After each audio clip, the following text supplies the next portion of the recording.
Hello and welcome back to a Mario Kart 8 Deluxe, where last time we played through the Flower Cup on 150cc, and today we'll be playing through the Star Cup on 150cc, and we're going to be using Bowser Jr., who I believe was added to Mario Kart 8 Deluxe and wasn't in the base game. And we also unlocked a new glider last time. What did we unlock? We unlocked the Waddle Wing glider, so we'll use that today, along with the sponge tires, and we'll go ahead and use the, oh, no, let's go back here. I believe the next thing we have yet to use is, I think, the Flame Rider bike, so we'll use this combination. Here are the stats. And once again, we're going to make sure that Smart Steering and Auto Acceleration are indeed disabled. And so without further ado, let's dive into the Star Cup on 150cc. Let's do this.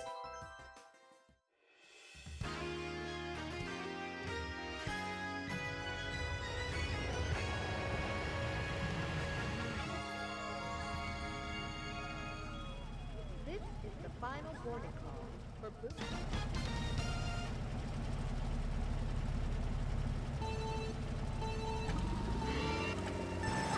So today's Wednesday, and Wednesday means a new episode of What If came out.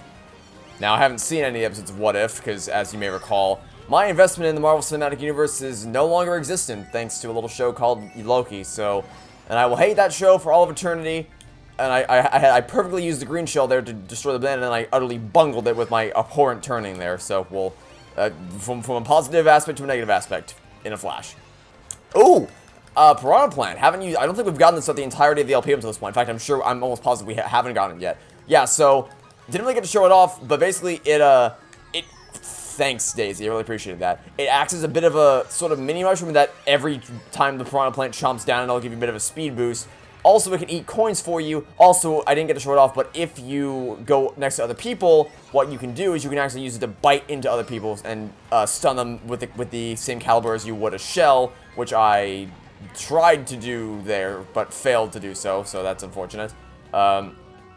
Anyway, so What If?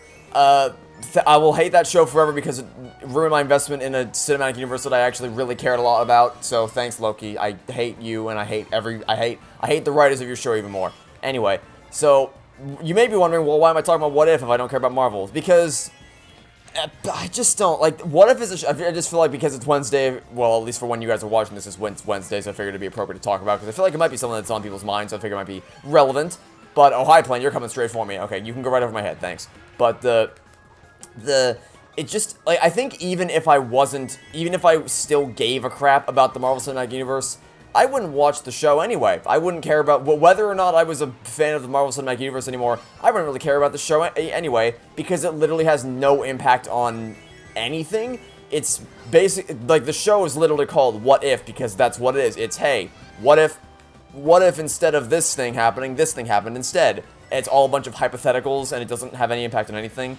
So my simple response to that would be, okay, so, like, why do I care then? If you're just showing me essentially bad fanfiction, okay, maybe I can't say bad fanfiction, I haven't seen it, but if you're literally just showing me a bunch of fanfiction, because that's what it is, it's people writing stories, writing alternate versions of stories based on what they want to see happen instead of what actually happened.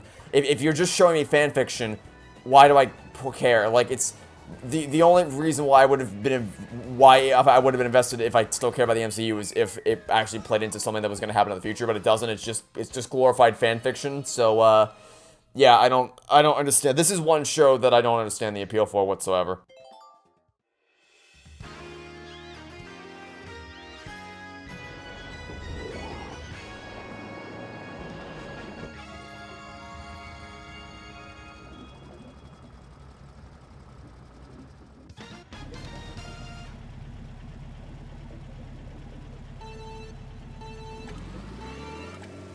And the thing is, like, something a lot of people say is, oh, this feels like it's a fanfic. It feels like this is written with the same caliber as a fanfiction. It's like, well, first of all, that's disrespecting people who actually write fanfiction, because, well, I'm not exactly an avid dose of, I'm not an avid consumer of fanfiction. I do know someone who I won't name for privacy reasons, who actually did write fanfiction for a considerable amount of time, and they put a lot of effort into their writing, and it's what kickstarted them, like, writing fanfiction is what kickstarted this person into wanting to pursue creative writing as an occupation, and, you know, want to learn how to write as a career. So I would never disparage anybody from writing fanfiction. If that's what you want to write, then go for it. If you want to have your take on what character on pre-existing characters, go for it. Do what makes you happy in life. So I don't want to, again, I don't really read fanfiction, but, you know, if people like to do it, more power to them. So I don't really want to disparage anyone, but that's the thing that a lot of people say is this feels like it feels like it's fan fiction, but this isn't like this. I know what I was talking about earlier, where I know it seems contradictory because I just spent the first race talking about how it just seems like fan fiction. And I may have I may have come off the way. If it did, I apologize. I wasn't disparaging it because it was glorified fan fiction. I was disparaging it because, like, in execution, if I wanted to read fanfiction, I would read fanfiction, but that's not why, like, the only reason I would care is if the story in question played a role in something greater, but it doesn't. It's just people writing whatever they want to happen for the sake of a crazy animated show or whatever, so that's, if I came across that way, then I apologize. That wasn't the intent of what I was trying to say there, but the point I'm trying to get here is like, it's not like it's actual fanfiction, it's like, for instance, Toy Story 4, I don't believe, like, that if you're watching the original trilogy and then watching Toy Story 4, you would be, I wouldn't blame you for thinking that it wasn't a real movie you watched, because, like, it feels so tonally disjointed, thematically, character-wise, and plot-wise from the original trilogy, that you'd be hard-pressed to convince the average person that that was actually a Toy Story movie that you watched. It just doesn't feel... It feels like it was written by someone with no knowledge of what they were writing for, so that's why a lot of people will come off saying, like, oh, this is like a fan fiction, because the insinuation is that, oh, well, the fan would be less suited to write the story than the actual writer itself. But that's not always true. That's not... Evidently, it's not always true, because Toy Story 4 and Apollo Justice Ace Attorney are the two examples that I'll always use of instances in which characters are fundamentally assassinated, and they just seem to have no self-awareness of that concept whatsoever.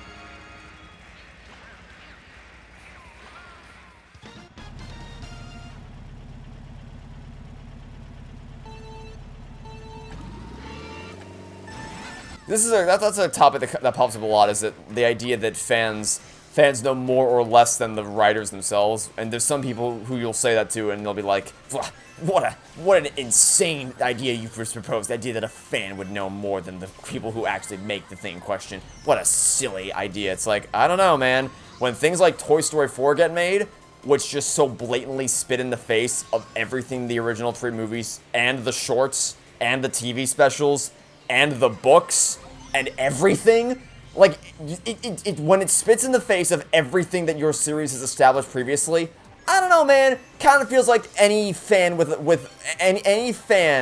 functioning brain would have done a better job at writing Toy Story 4 than the person who actually wrote it did, because the thing is, like, it's too, because a lot of times, like, when I made my Danganronpa 3 series, I made a concerted effort to be like, wow, you guys, like, I wasn't very kind to the writers. I basically saying that they were completely incompetent, because that's what it comes off as. It's like, it comes off as because I actually think I read an article somewhere, or not, in my research for Danganronpa 3, I read something where the lead writer thinks that what he wrote for Hajime and Makoto was like his magnum, was like his masterpiece, and the highlight of his show was their character arcs. I'm like, what?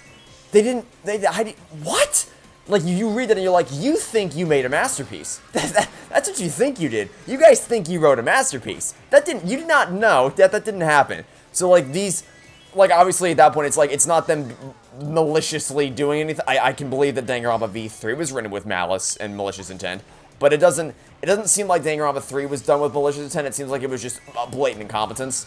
But with Toy Story 4, I'm not sure. I do not know whether the person who wrote and directed that script was just an avid hater of Toy Story, and they just despised Woody, Buzz, and Jessie. They despised the original trilogy. They hated this universe with all their heart. I don't know if it's just that they hated it so much that they wanted to destroy it to piss people off, or if they are just genuinely so goddamn stupid that they don't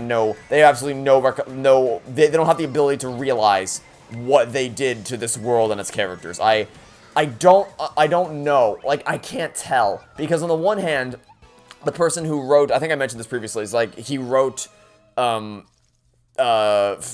First Day, which is the short spin-off kind of thing for Inside Out, and that was really good. So it's like, I really can't, because, and that's the same person who wrote Toy Story 4, so it's like, I can't tell if it's just him having a hate boner for Toy Story 4, or if it was because of just straight up incompetence. I really don't know. But I mean, regardless, I'll start with the next race.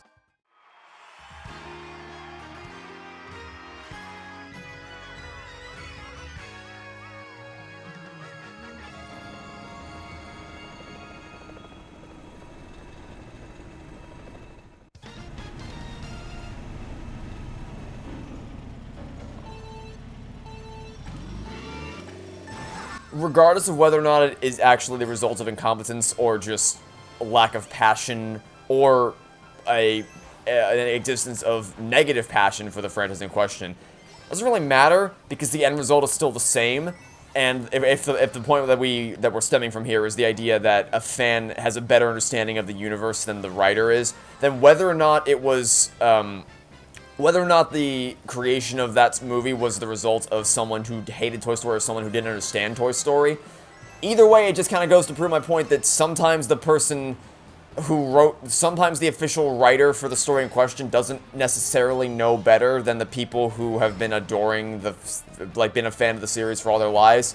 And I'm not trying to, I know that sounds entitled, it's like, we fans know best, lol. And I get that sounds like the most entitled thing in the world, and I get that. So I'm not saying it's a universal thing. Like, it's not a universal rule that a fan will always know better than the writer in question. But when it's such a blatant example, I didn't take the left path. Let's take the left path this time, because I've always taken the right path or the middle path in this course so far. We'll go the left path this time. And the reason I go the right path, by the way, is because of the boost panel there, but whatever. Anyway, point being is, like, it's not a hard and fast rule. The way I would, I guess, conclude this is by saying, also, I am hitting everything I possibly can. No, Pinkle, Peach, get back here, take this bomb, please. I threw that way, it's gonna, okay, honestly, I thought it was gonna hit me. I thought I massively bungled it out. I was gonna get hit with my own bomb, but thankfully I did not. Anyway, so, it's not a hard and fast rule either way. It's not always the case that the person officially writing the story knows better than the fans of the story in question. And it's not always the case that the fans know better. It's a case-by-case situation. So I would just conclude by saying automatically categorizing it as fans don't know better or fans do know better in every situation, regardless of the circumstances. Not always true one way or the other. You just gotta have some nuance. I kind of talked about this in Monday's video. You gotta have some nuance there. It's not everything isn't a binary between two extremes. There's got to be some nuance and middle ground there. Anyway. This episode all over the place. We talk about what if, fanfiction, Loki for a little bit, Toy Story 4, writers knowing better than the fans. This is a humdinger of an episode in terms of going all over the place. So hopefully I was still coherent for at least some of that. Anyway, let's go view the results.